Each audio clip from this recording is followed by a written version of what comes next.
दोस्तों, ये कहानी सत्य घटना पर आधारित है।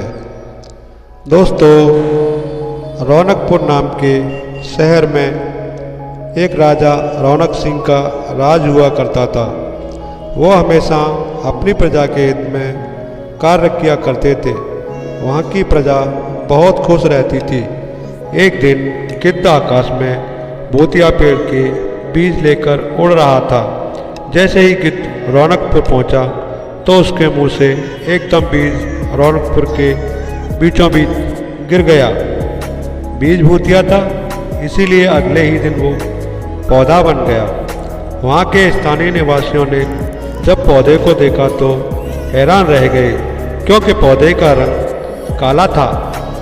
बाद में लोगों ने आपस में चर्चा की और यह समझा कि खेत में उगने वाला कोई घास पात या वनस्पति होगी। दूसरे दिन वो पौधा काफ़ी बड़ा हो गया। लोगों को और ज़्यादा दुविधा हुई कि एक ही दिन में ये पौधा इतना बड़ा कैसे हो गया।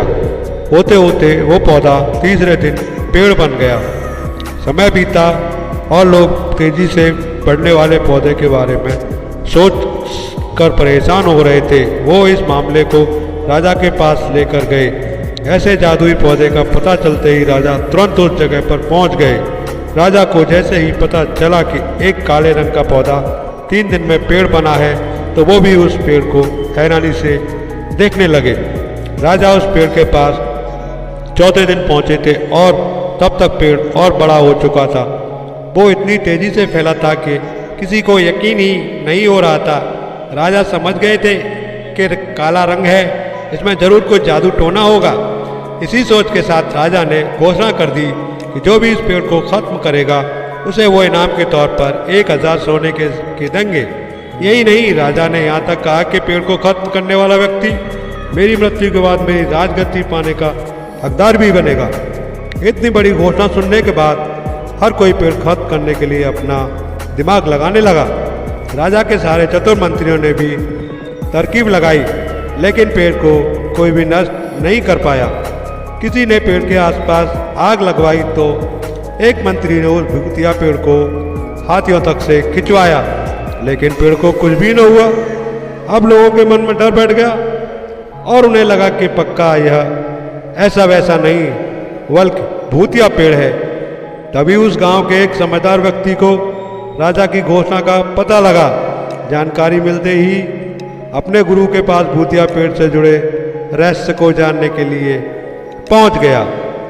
गुरुजी ने अपनी ध्यान की शक्ति को एकत्र करके देखा और उससे पूछा, क्या तुम पेड़ को खत्म करना चाहते हो?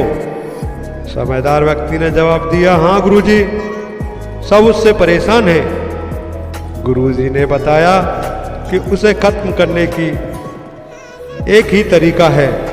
इसके लिए तुम्हें उस पेड़ के आसपास नमक डालना पड़ेगा।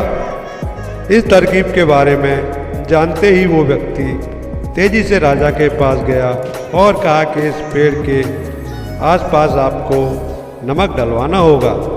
ऐसा करने पर ही यह पेड़ खत्म होगा। राजा ने अपने सैनिकों को ठीक ऐसा ही करने को कहा। सैनिकों ने मिलकर पेड़ के चारों ओर खूब सारा नमक डाल दिया। नमक डालने के एक दिन बाद ही पेड़ का आकार कुछ कम हुआ। होते होते 5वें दिन तक पेड़ एकदम छोटा हो गया। उसके बाद गलकर वो गायब ही हो गया। उस व्यक्ति की तरकीब काम कर गई और राजा ने खुश होकर उसे इनाम की 1000 सोने की मोहर पहले दी। उसके बाद एक पत्र दिया जिसमें लिखा था वो राजा के मरने के बाद उनकी गद्दी को संभालेगा। वो समझदार व्यक्ति खुश होकर अपने घर चला गया। इस कहानी से दोस्तों हमें सीख मिलती है, ऐसी कोई मुसीबत नहीं होती है जिसका समाधान न किया जा सके। ज़रूरत है तो बस धैर्य और समझदारी की। दोस्तों, अगर ये कहानी आपको पसंद आई हो तो हमारे चैनल हरीश ड्राइवर 582 को सब्सक्राइब करना